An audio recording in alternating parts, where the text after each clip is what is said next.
There have been other indigenous communities who are going to and fro, but these are three communities in the mapping that we know were here long before the colonial periods, long before the settlers came, and quite frankly, long before their civilizations and practices were conquered and taken over by other cultural and political systems. So let us take a moment to remember our indigenous brothers and sisters.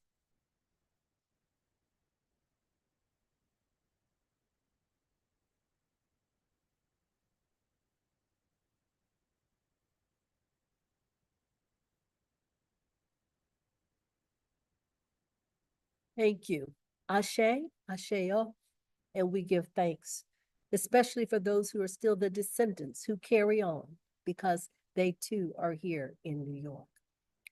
We will also have a remembrance with Miss Colette Burnett, who will share with us later in the program. But for now, it is my joy to bring Alexis Aquino, who will come and give some particular reflections around New York.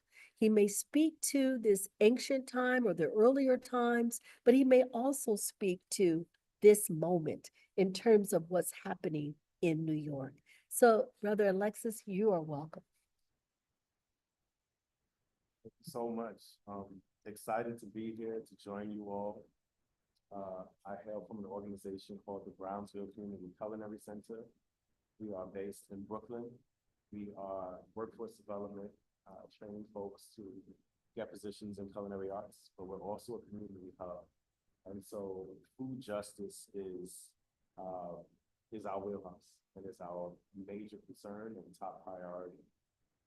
So I wanted to just speak a little bit today about food justice and a number of other terms that surround it, why it's important, and why it's an impactful subject. Imagine you're walking through your neighborhood, hungry, looking for a place to buy fresh fruits and vegetables. But instead, you're met with fast food chains, corner stores selling processed snacks, also possibly a lot of liquor stores. Sorry, let me turn my mic on.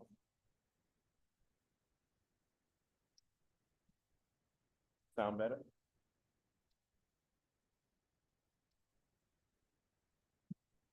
Working, I'm working.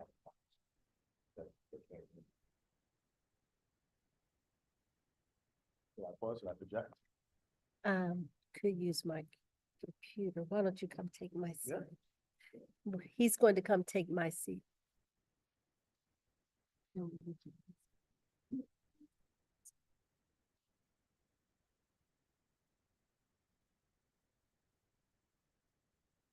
Sorry, all for the tech difficulties. Hopefully you all can hear me a bit better now. Awesome, awesome. So again, my name is Alexis Aquino. I'm the executive director at the Brownsville Community Culinary Center. I'm affectionately known in my building as Chef Lex. And I wanted to speak a bit today about food justice. So imagine walking through your neighborhood, hungry, looking for a place to buy fresh fruits and vegetables, and instead, you're met with fast food chains or corner stores selling processed snacks or possibly an option of liquor stores. This is not by accident. This is by design. The way food is distributed in our communities is not just a matter of convenience. It's a matter of power, policy, and systemic inequality. Food is one of the most basic human needs, yet access to it is deeply unequal. The neighborhoods with the highest rates of poverty are the same ones with the least access to fresh, affordable, and nutritious food. Meanwhile, wealthier areas have farmers markets, organic grocery stores, and an abundance of options. This is food injustice. So what does this mean for our communities? In real time, it means higher rates of diet-related illnesses like diabetes, hypertension, and heart disease. It means children growing up without the nutrition they need to thrive in school. It means families forced to make impossible choices between paying rent and buying groceries. But obviously, it doesn't have to be this way. Food justice is about ensuring that everyone, regardless of income, race, or their zip code, has the right to healthy, culturally appropriate food. And if you eat this, are you not able to see me? Okay. Oh, okay. There we go.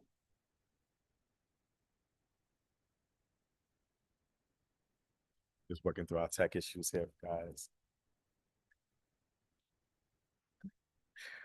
And if you eat, this is an issue that concerns you. Food is power. And today I want to talk about why we must all become food activists. And I want to begin by defining some terms that we've probably all heard, but may not know the relevance. Food insecurity is the first. The idea of food insecurity is when individuals or families lack reliable access to enough food to live an active, healthy life. It's not just about hunger. It's about not knowing where your next meal will come from or having to rely on cheap, unhealthy options to survive. In 2023, more than 47 million Americans, 14% of the population, experienced food insecurity. Black and Latino households experience food insecurity at nearly twice the rate of white households. Single mothers are particularly affected, with nearly 30% of households led by women experiencing food insecurity. In Brownsville, Brooklyn, where we're located, the numbers are even starker. About 60% of households struggle with food access, and the consequences are visible in the community's health. 41% of adults in Brownsville are obese. We host the highest rate of diabetes in the 5 boroughs. 33% suffer from hypertension. These aren't just numbers, they are people's lives. And one major reason for these struggles, the deliberate creation of another term that we're often experiencing, connecting with, which is food deserts. For years, we've used the term food desert to describe areas where fresh food is hard to find. But a desert is something that occurs naturally. What we see in places like Brownsville isn't natural. It's a result of policy decisions, economic neglect, and racial inequality. Some food justice activists have actually started calling this food apartheid instead of food deserts to highlight the systemic nature of the problem. These food deserts exist because of a number of key reasons. Racially targeted food marketing is high on the list, and yet very little attention is paid to this. Junk food, soda, and fast food companies spend millions targeting Black and Latino communities, knowing that these products are cheaper and more accessible. There was a study done that showed fast food companies spend 86% more on advertising to Black teens than the white teens.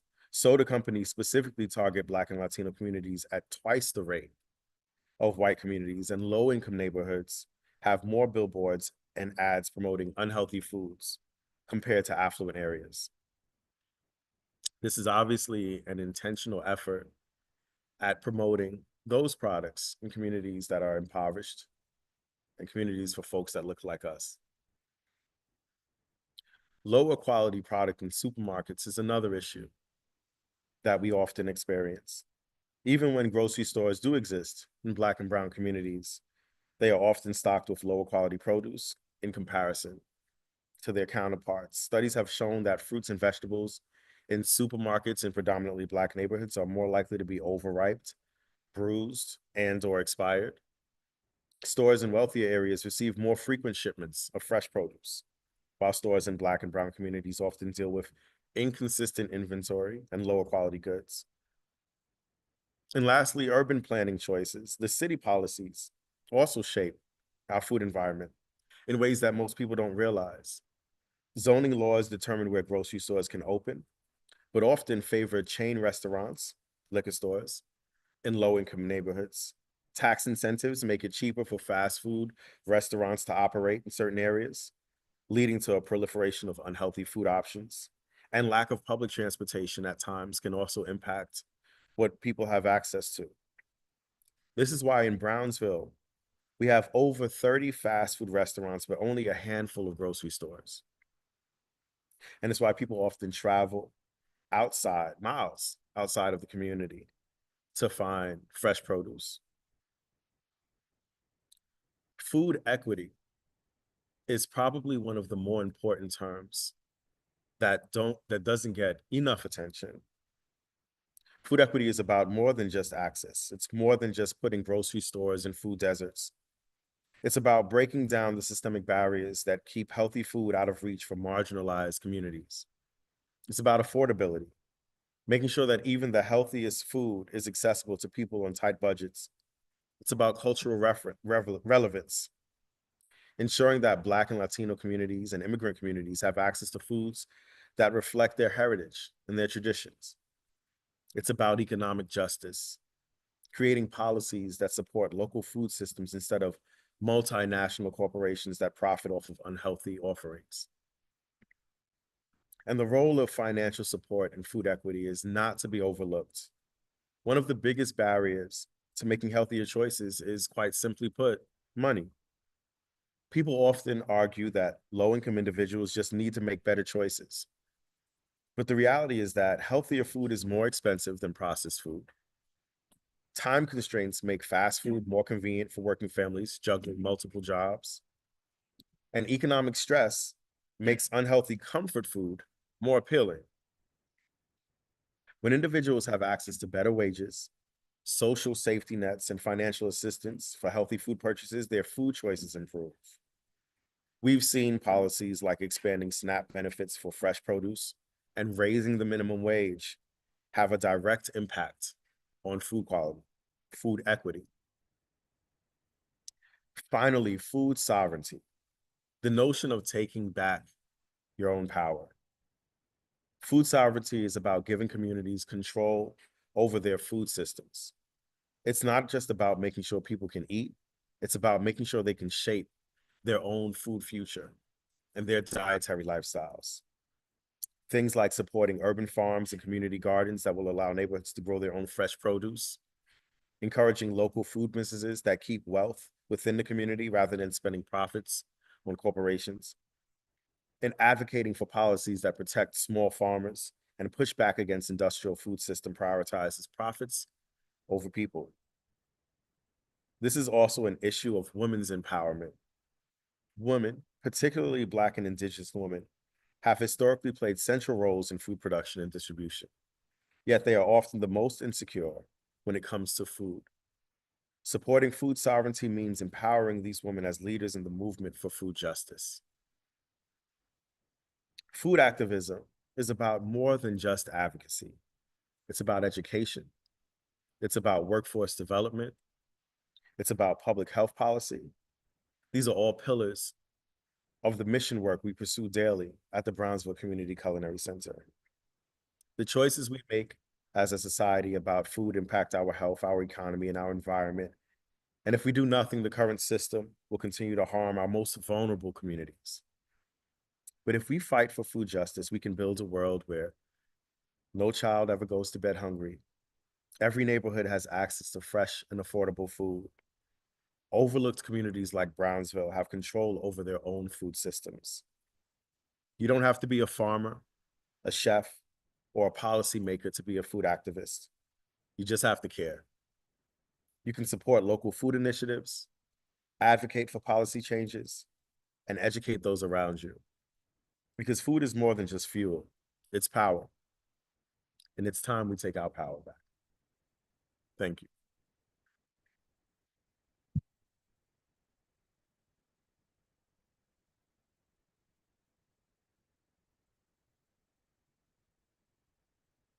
I know you thank Alexis for that wonderful presentation and overview around community-based solutions, but also solutions in the global space.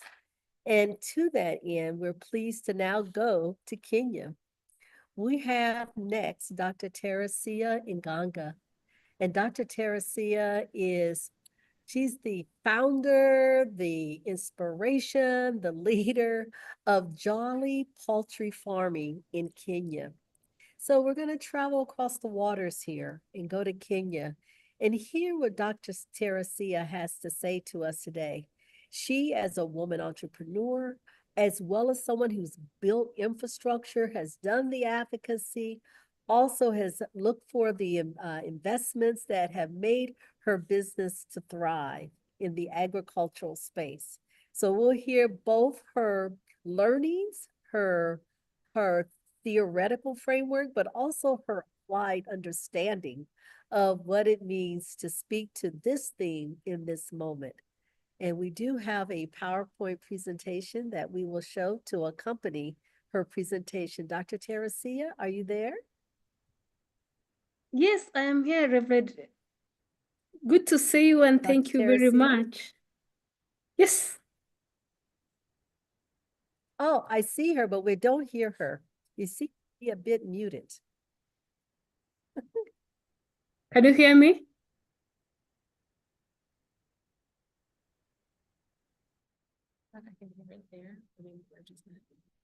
Can you hear me? All right, Dr. Teresia, I'm afraid we can't hear you. Can you go ahead and speak? Can you hear me? Yeah, now let's try that. You can hear me now? Oops. Okay. Okay, we just can't hear it, so go ahead.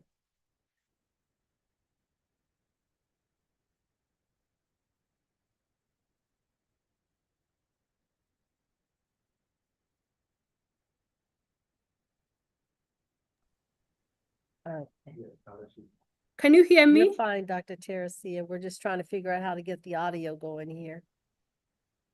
Okay, so can I start?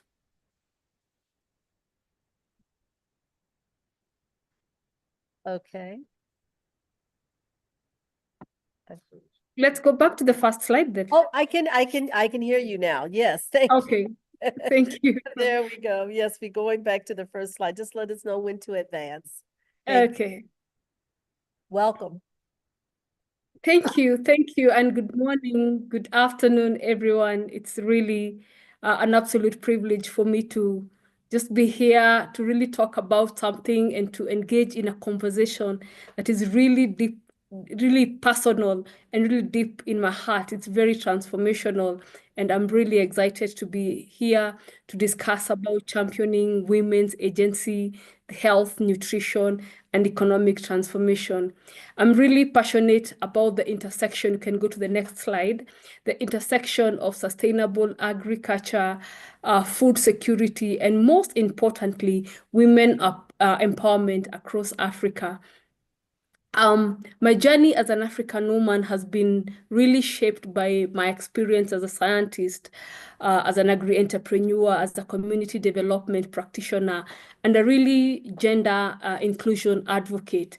And today I'm really here to tell you a story of resilience, innovation, and empowerment, a story that is lived every day by millions of women across Africa and beyond. And it is something that ideally seems very simple, but it is incredibly very powerful. And that's the concern on backyard chicken. You can imagine, you can go to this next slide, what chicken means. What does this power, what is the power of the indigenous chicken? And what does it mean within the African context? And I can tell you that this is a woman's hidden asset. And in many African households, in women workspaces, chicken is a really, really great asset. It's not about wealth that is in the bank. Actually, women's true wealth is not in the bank. It is often right there in her backyard in the form of indigenous chicken. Can you imagine? It is often right there in the form of indigenous chicken. Chicken are the most important livestock in a Black woman's life. They are a lifeline, providing food, they provide income, and they provide what is very important to a woman, the financial independence. Can you imagine what it means to have chicken, to have 3, 5, 4 chicken for a woman?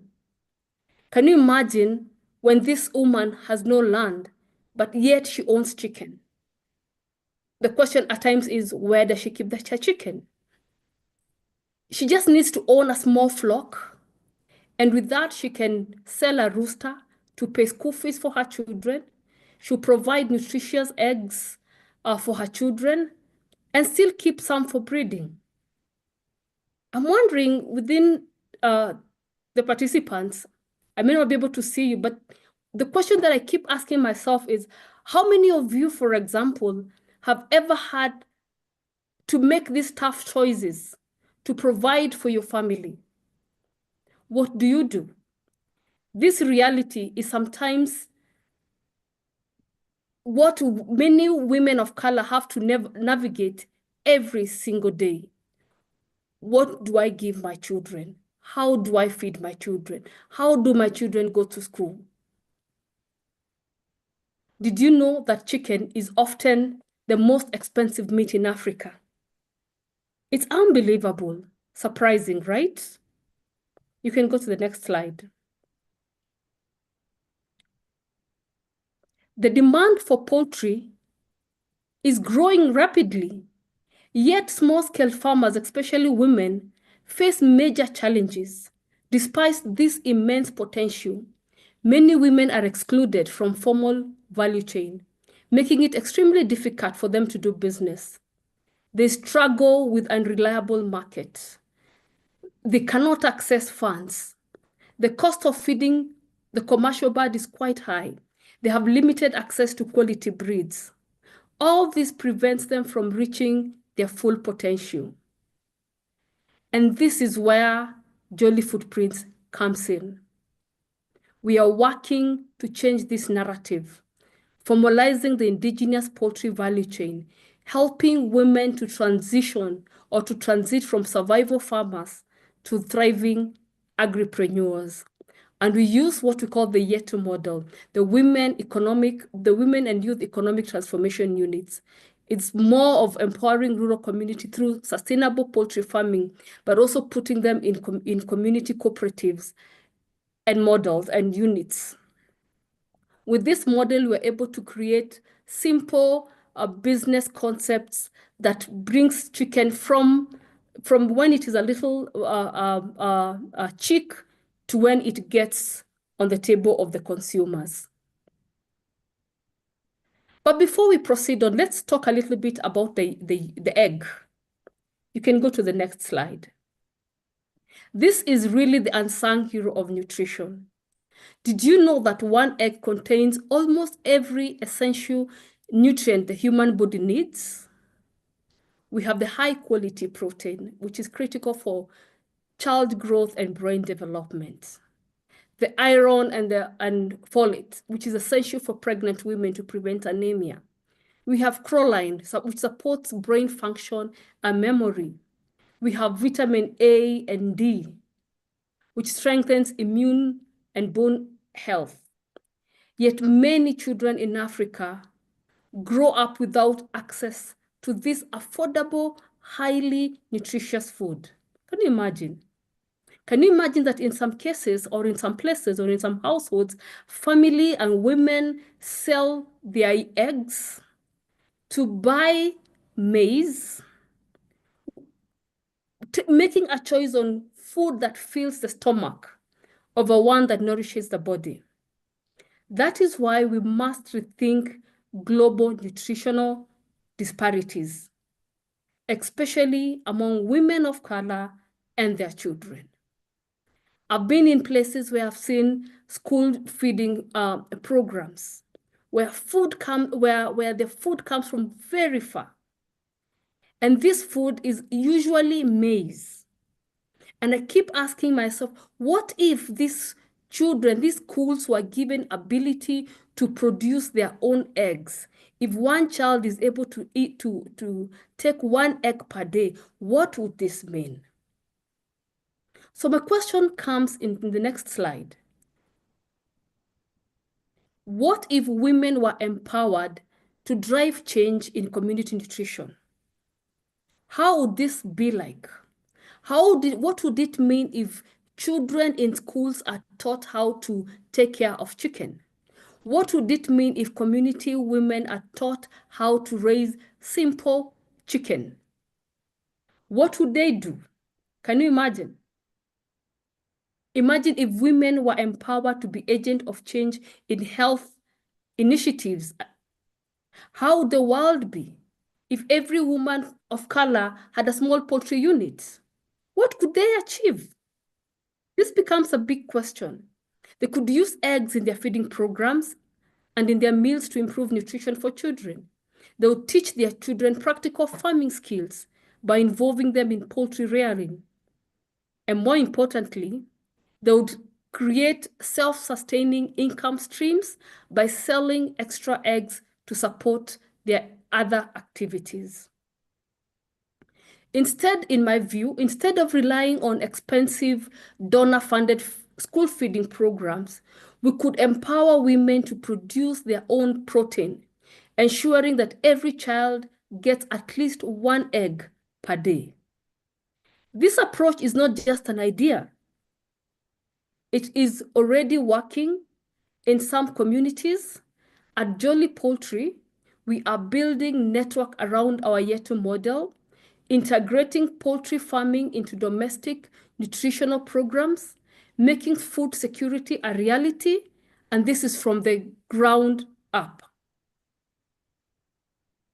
On my next slide, I want to discuss about these women entrepreneurs.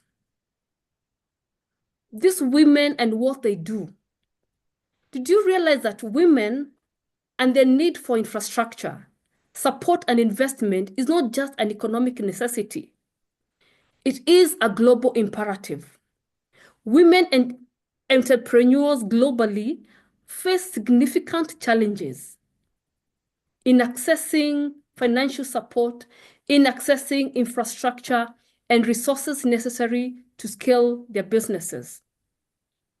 In the agricultural sector, where many African women depend on, these challenges are even more pronounced. They lack the financial inclusion, where many women lack access to traditional banking services, the credits, the capital to expand their businesses. They lack the knowledge, they have no network and mentorship programs. They lack access to market. Women in agribusiness often face their products, they sell their products to the informal market.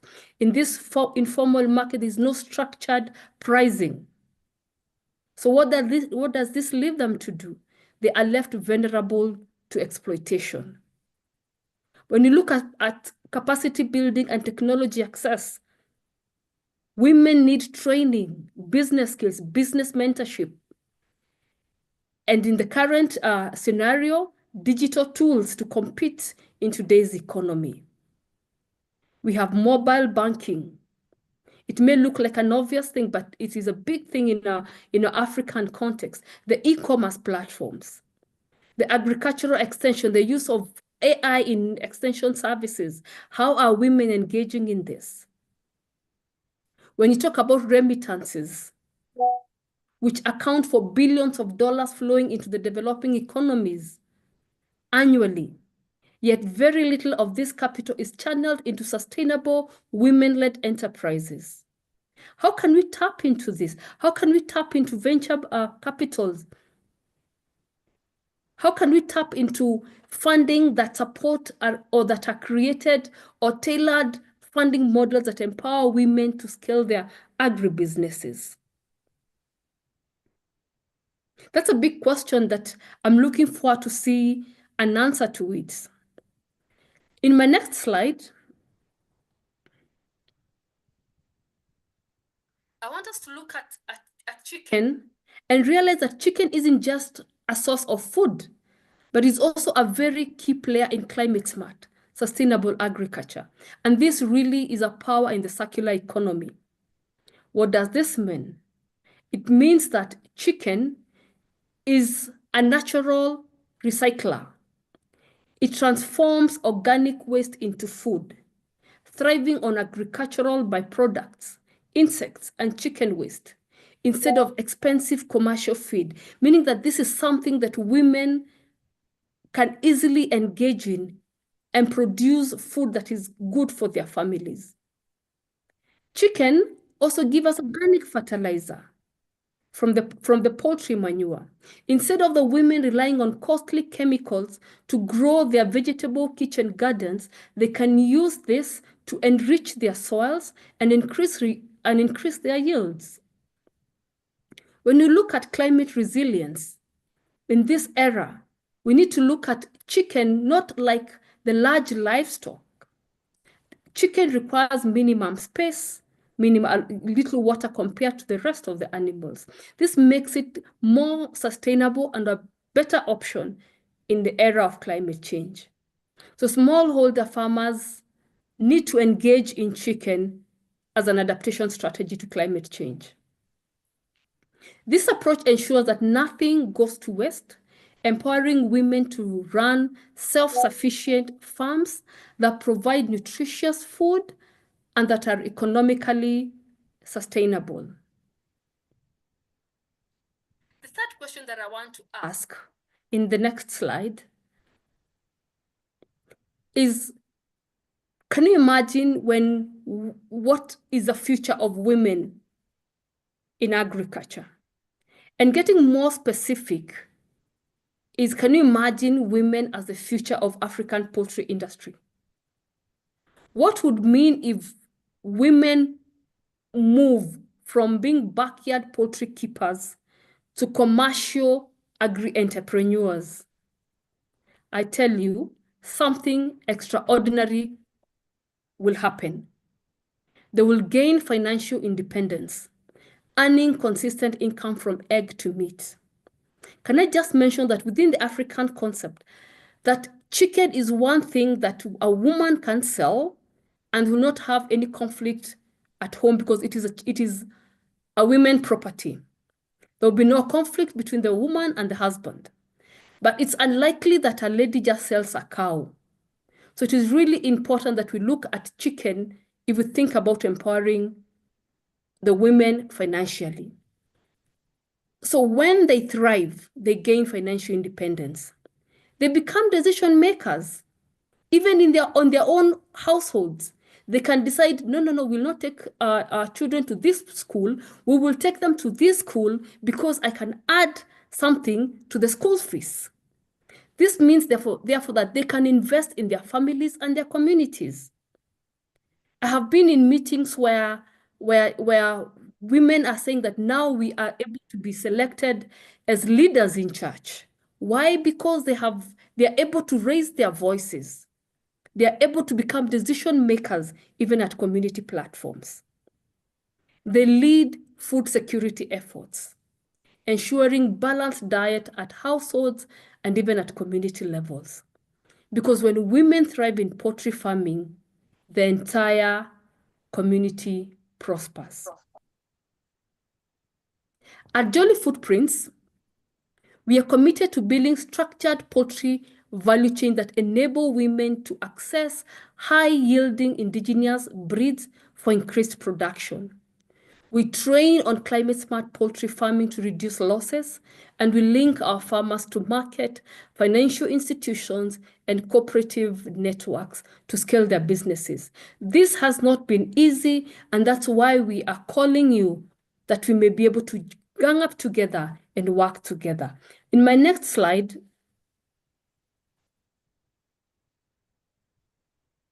my recommendation is, let's get together. Let's work and transform our agriculture together. No one can walk alone. If we are serious about tackling malnutrition, poverty, and food insecurity, we must act collectively. We must strengthen the women poultry value chains, leveraging local sourced eggs and poultry eggs. We must be able to promote circular farming models that recycle waste into food and fertilizer. We need to invest in women-led agribusinesses to transform poultry farming into a structured, profitable sector. And finally, advocate for policies that ensure fair market prices and financial inclusion for women farmers.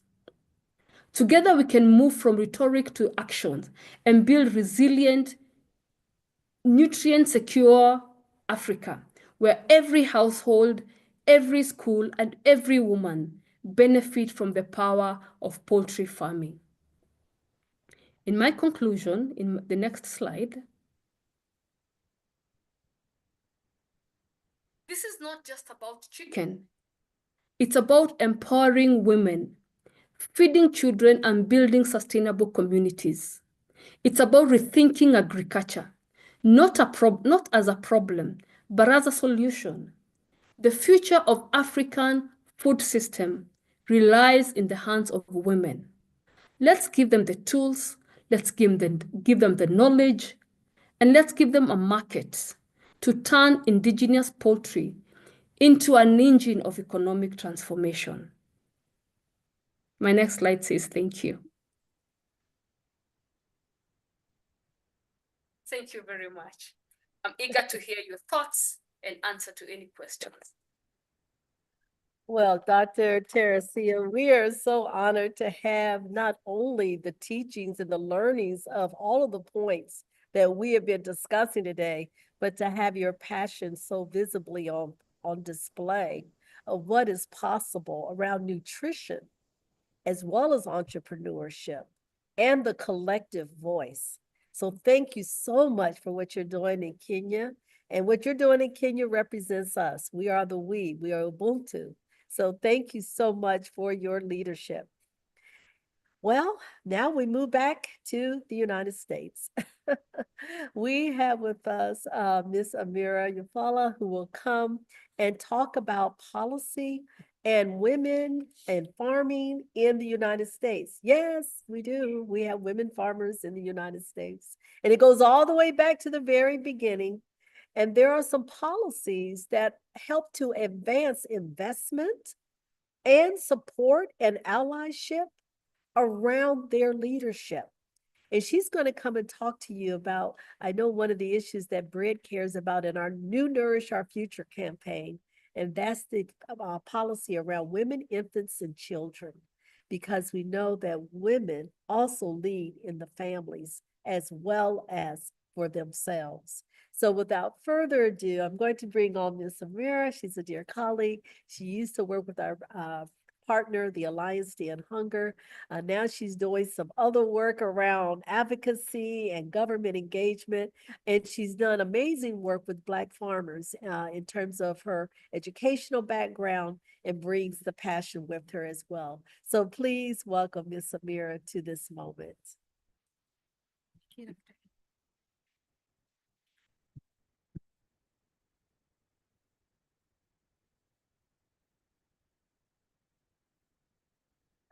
Good morning, good afternoon, good evening, everyone. Sorry in advance, my allergies are really bad right now, but we are here and we are blessed to be here. Just want to say thank you, everyone, for making time to join us at the UN, and I'm so happy to be here. I really do appreciate the land acknowledgement at the beginning of the session today as we talk about Black women, women of color, Indigenous women, agriculture, and labor. It is very fitting and important to acknowledge our Indigenous ancestry and the land that we're sitting on. As we are gathering on stolen land that later became the land that African descendants were enslaved on, and then abused and forced to work on. And now Black women are then pushed through Reconstruction with that false promise of 40 acres and a meal. And then that led to historic and modern day systemic challenges. So it's truly needed that we acknowledge the land that our ancestors have worked on and hoped for economic prosperity, and we're still fighting for that today. But now today, you know, Black women are comprising only less than 1% of farmers in America, and that's just Black farmers are 1% of farmers in America. So you can imagine the small percentage that Black women farmers make up in that as well. And so that really shows that they are the most underutilized asset in agriculture. And we're not here to dig too deep into the historic discrimination that Black farmers have faced since sharecropping, but we do want to discuss how food and agriculture programs can be and should be utilized as vehicles for repair as we think about reparations, or for the very least, the economic stimulus for Black women so that they can reclaim their agency. So today I'll be focusing on federal nutrition programs, which is kind of not talked about when we're talking about how do we empower Black women in agriculture. What do nutrition programs have to do with that? We'll love to really dive into discussion, hopefully hear people's thoughts as well, and how that can really be an economic driver for Black women farmers and the communities that they continue to feed and nourish as Bread for the World has been pushing for. So first, I will start with the Special Supplemental Nutrition Program for Women, Infants, and Children, otherwise known as WIC. The first White House Conference on Food, Nutrition, and Health in 1969 led to the creation of WIC. And that was the first time it was actually authorized as a pilot program, and then it became permanent the following year. And then although it is written out of the legislative history of WIC, Congresswoman Shirley Chisholm, who is a native of Brooklyn, New York, is a native of Brooklyn, New York, and is the first Black woman to serve in Congress. She was the architect of the WIC program. So it's really understood to at least that we acknowledge our history, and we acknowledge how Black women have really pushed to make sure that nutrition is at the forefront of policies centering their experiences as well. She really understood childhood malnutrition, hunger, and poverty as she saw it growing up in the boroughs of New York. So she really did push for the creation of WIC to meet the nutritional needs of pregnant women and infants. So we'll wheel it back a little bit. What is WIC? The United States Department of Agriculture, also the USDA, provides federal grants to states for supplemental foods, healthcare referrals, and nutrition education for low-income, pregnant, breastfeeding, and non-breastfeeding postpartum women, and infants and children up to the age of 5. And we usually do see these in the forms of WIC benefit cards. They used to be in certain states still, and there's an issue with that. There are WIC vouchers, so there are coupons that mothers can get, and they can use that at their local farmers markets or at their local grocery store to redeem for infant formula and other fruits and vegetables, certain cereals, and certain dairy products as well. But WIC goes further than hunger prevention. It is definitely very crucial in ensuring healthy pregnancies, supporting breastfeeding, and fostering early childhood cognitive development for future academic success. You probably have heard of breastfeeding support mothers that work in clinics, in local WIC clinics that teach other women about how to breastfeed, especially to get rid of stigma and the uncomfortability of breastfeeding when you are a mother. So WIC has really connected a lot of low-income mothers to understand the importance of breastfeeding and alternatives as well that fit their needs. And as I mentioned, participants receive an electronic monthly benefit for fruits and vegetables that they can use at their local grocer or at their farmers and farmers markets, which we'll get into. And in 2021, the American Rescue Plan Act actually increased the WIC benefit, which we did see a lot more consumption of fruits and vegetables among WIC toddlers in particular. So we are really also going to continue to push that Congress really does protect that WIC newly permanent fresh fruits and vegetable cash value benefit, that there's no decreases on the amounts of money that WIC moms and their children are receiving, so that they have the opportunity to purchase and maximize their budget to actually purchase more fruits and vegetables for their household. So we'll dive a little bit into WIC and the impact on Black mothers and children. WIC supports Black maternal health outcomes by providing vital nutrition services through the transformative periods as we think of pregnancy and then childbirth and then early childhood.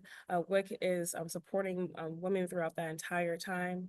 It supplements the food budgets for mothers and young children and makes it easier for them to afford healthy foods and infant formula. And it's really important to protect this funding due to that. And WIC has been shown to lead to the reduction in low birth weight and improve preterm birth for participants, especially for Black and Latino mothers.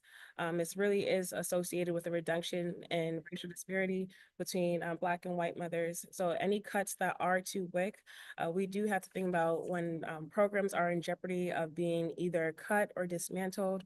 It does not just impact every American, it does disproportionately really impact communities of color, because we know that Black people are more likely to have low wages. They're more likely to be working in low wage work or in low benefit work. So when there are benefits cuts nationally, that is going to substantially impact their household budgets, make it harder for them to meet the need of them and their children.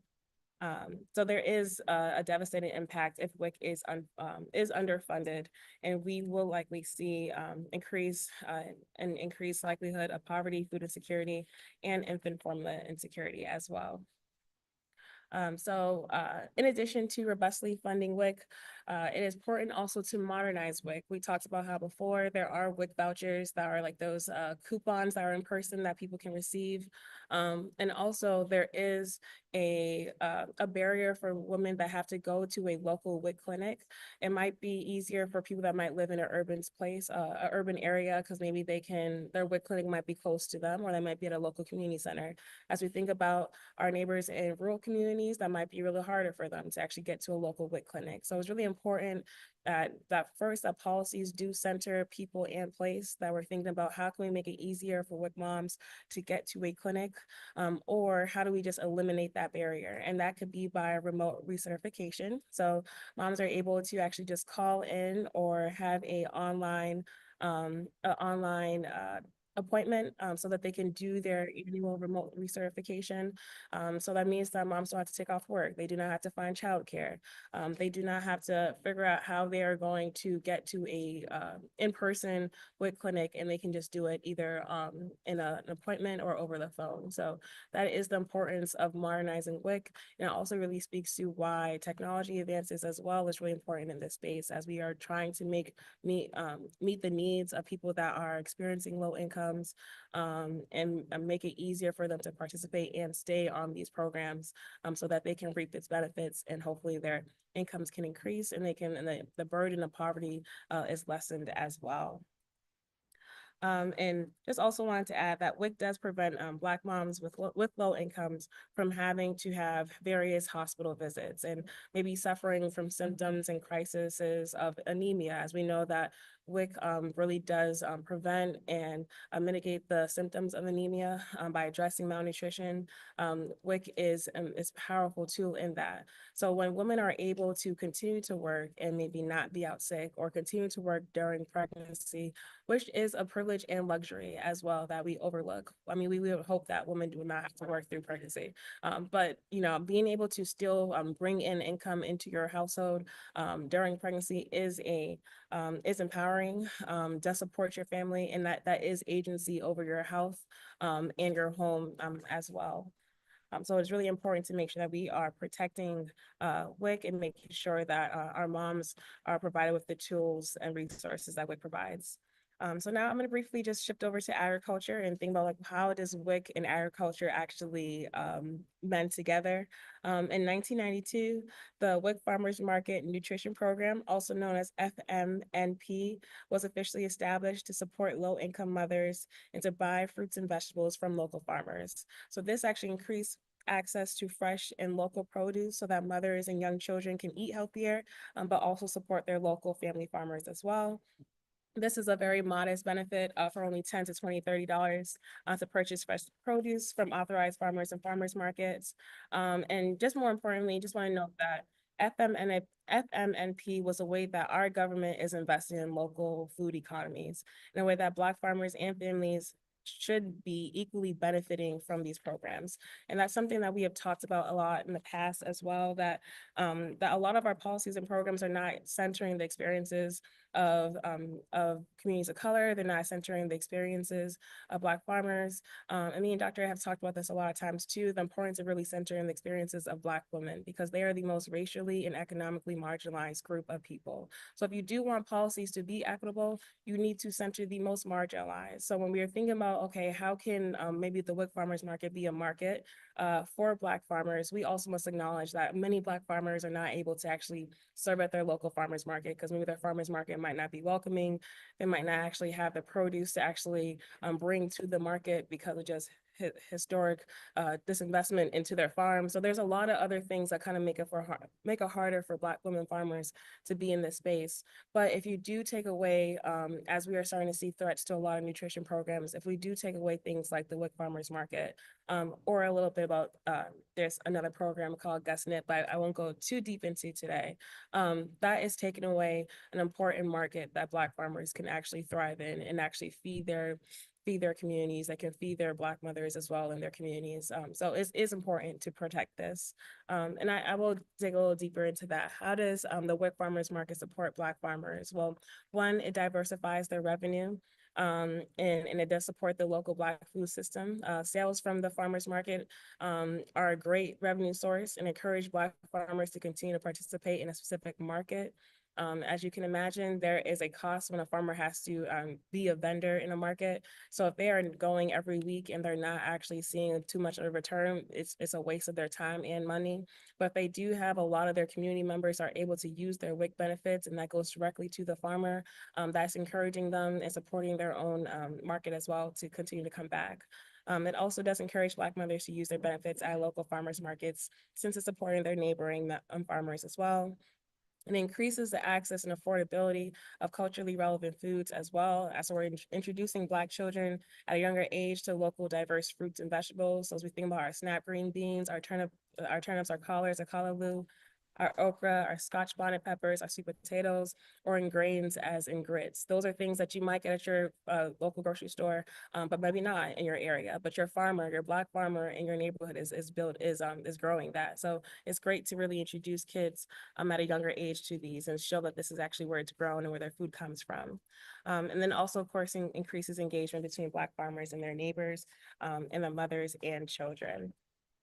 So I will wrap up. I know I'm kind of close to time, but I did just want to wrap up by saying, how can we focus on how agriculture and federal nutrition programs create economic prosperity for Black women farmers, especially in this current political environment that we are sitting in.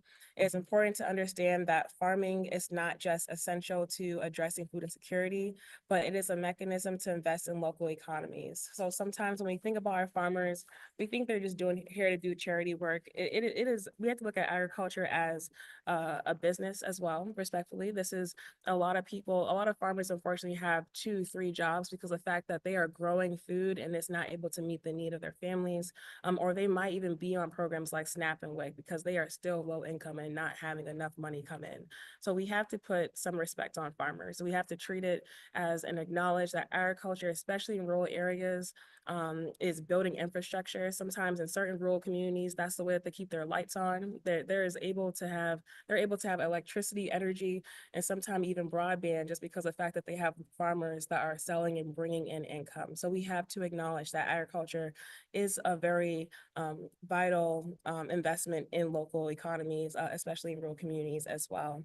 And then now, as we're seeing a lot of threats of, we're hearing all this stuff about tariffs and cuts to international food aid, there's a lot more pressure on Americans being able to afford food.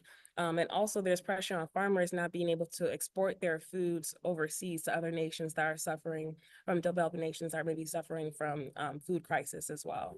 So at a time like this, it is important that we protect programs that makes it easier for a lot of our communities to be able to afford food, a lot of our communities to be able to return to return on that investment and keep the money in their local communities. So we can't cut programs like SNAP or like WIC that makes it easier for people to not only afford food, but also makes it the farmers to be able to have money as well.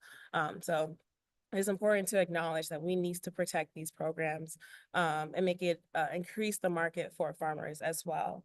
And then I think I would just lastly say that, we must acknowledge, and I said this a little before too, that our federal nutrition programs do not center Black women as it stands. And this is the way that we're looking at, okay, how do Black women fit in this space of WIC farmers markets, or how do Black women fit in farmers, in the conversation of farmers? And that might seem peculiar because of the fact that we do not frame our mindset, because a lot of our policies are based in white supremacy. So it kind of erases the Black woman experience, and it does not acknowledge the way that they have fought so hard to actually till the land, and they haven't reaped what they have sown so far. So I really do challenge us to think about when we're thinking about creating policy recommendations, how are we bringing it back to Black women? How are we centering their experiences? How are we centering their pockets as well, because they are a huge contributor to our economy. And again, they're not just here to nourish our communities, they're here, they are here as an economic driver as well. And as Victor Alexis said earlier, which I really appreciated, and as he talks about food justice, you know, food justice is also economic justice as well. Like food is actually a place of where people are able to have something that will support their communities and actually build economic prosperity. So we must look at agriculture as such as well and invest in our Black women farmers. Yeah, thank you. I think that's all I have for now.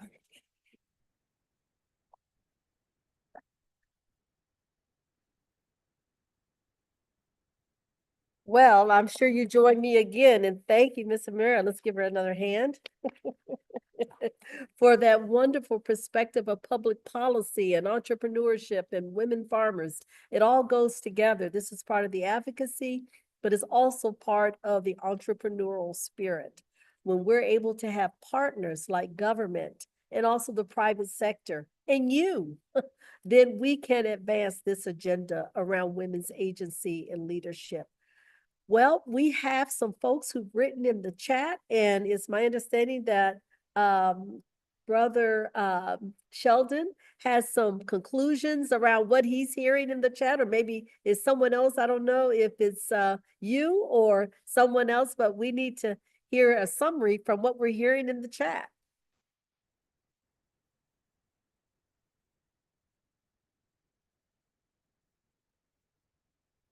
Sheldon, are you there?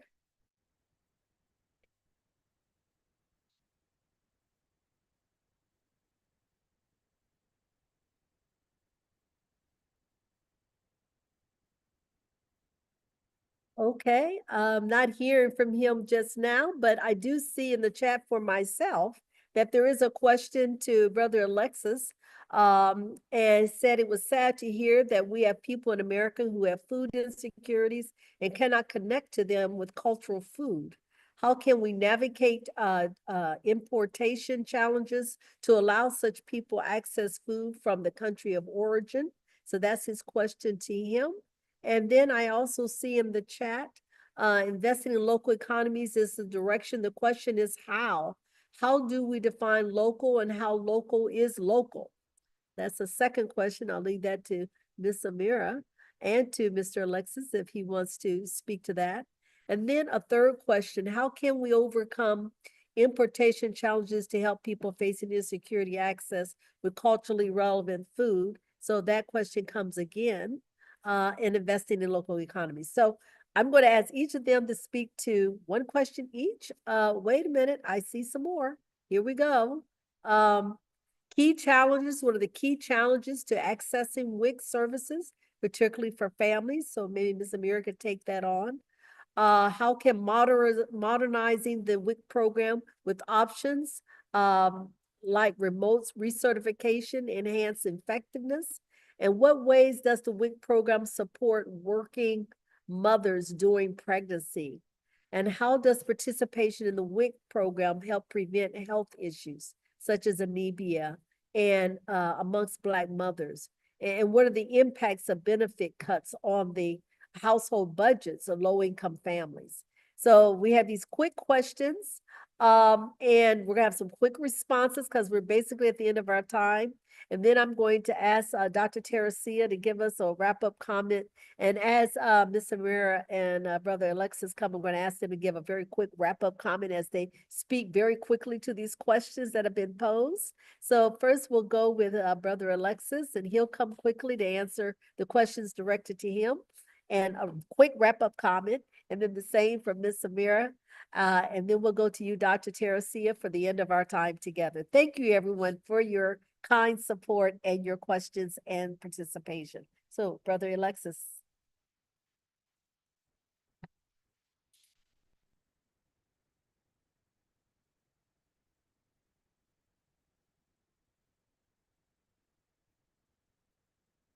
So just in addressing the question about challenges around importation, I think certainly I'm in New York City, so I'm in a city that has widespread access to a number of different ingredients, produce, and other elements that allow for cultural cooking to be facilitated fairly easily. I think the bigger challenge is that in some of the communities that are a bit more underserved, folks that are providing services, organizations that are addressing food insecurity, may not be sufficiently educated around what is culturally appropriate. And so the way that that gets resolved and how it's being resolved in Brownsville in a very visceral way is having community engagement where folks from the community are a part of the planning process for creating things like medically tailored meals, for creating the culinary education programming that's happening both for youth and for adults alike.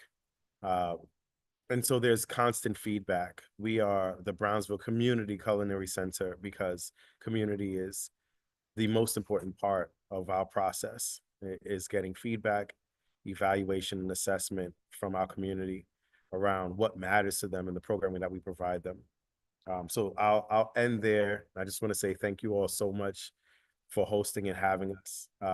This is a very critical conversation, and it's wonderful to see thought leaders coming around the table to address these subjects.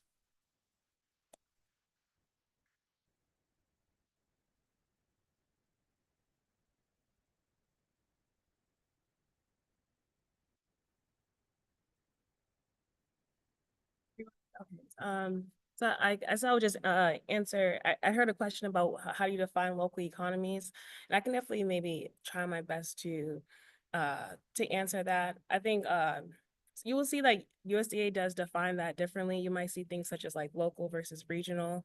But I think when we think about local, you should just think of like community based. You should think of what do you define as local. I would just challenge people to define local as themselves, define local in their own terms. Of course, local does not extend past your state or maybe past, I would say maybe past your county, maybe. But I think it's really that that farmer or that producer or like grocery store that might be like in within a certain amount of miles from you. I do like think like USDA says like 20 miles depending and all, but I think that's very technical. But I think it's local can seem a lot more like empathetic. Like when you think about you're supporting someone that's closer to you, that maybe even aligns with like your beliefs, aligns with your culture. Like I think that can also be defined as local. And then I know there was a question about what does the WIC program support? Sorry, in what ways does the WIC program support working mothers during pregnancy? I think, and you will see that WIC is a very bipartisan program, meaning that both Republicans and Democrats usually do favor WIC. I think it's because of the fact that there is empathy that goes to supporting mothers, to supporting pregnant mothers, especially if they are low income and they come on hard times. Like you can't really hate a mother. You can't really, there is empathy that comes to making sure that a woman is able to deliver in a healthy and happy way. And before that, still be able to work, because it's kind of impossible in this economy to not work for 9 months, at least or at max 9 months of your life, and to prepare for childbirth.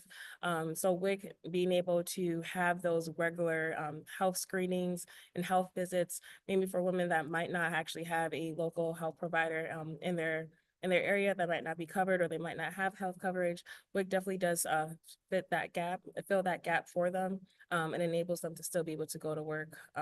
Just thinking about what are the stressors that make it hard for a person that's not pregnant to go to work, and that might be the economic stressors, or just a lot of things that happen in life. That I think that WIC is really helping fill that gap by making it easier to afford food, making it easier for women to know that they will have some type of safety net when their child does arrive as well.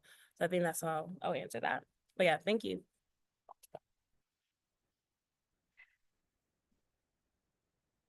Well, thank you so much. Over to you, Dr. Teresia, for a last very quick word. Yeah, I thank you. Two things that are coming in my head. One is that For a long time, we've talked about agriculture as the backbone of the African economy, and we've talked about that 80% of this agriculture lies in the hands of women. And for me, when I think about this and I think about empowering women, then we are really talking about transforming the agricultural sector. You know, it's not just about thinking business, but it's also looking at how effective do we talk about this transformation? How do we transform the livelihoods of the community? How do we talk about nutrition? And how do we support a self-sustaining community? I think for me, that is my take. And really believing that when women thrive, families will eat better and they will grow healthy and the entire community will prosper. Thank you. Dr. Teresia, thank you so much. We're at the end of our time. If you have other questions you want to follow up with, I've put my email in the chat. If you want to be an advocate for WIC, please be a part of our campaign at Brand. We'd love to have you. We have a big conference coming up in Washington, and we're very much engaged with our congressional conversations around that. So just use my email if you want to reach the other speakers. We'll be sure to get your questions to them as well. But for now, we're at the end of our time. And we want to thank you so much, Dr. Teresia, all the way from Kenya, all the way from Washington, and then of course, New York, great New York. We have definitely come together across the waters and we are grateful. So thank you so much, Brother Sheldon. Thank you for our partnership and for all of you for being with us today. We will be back in touch. Take care. Bye-bye. Bye-bye. Thank you. Thank you.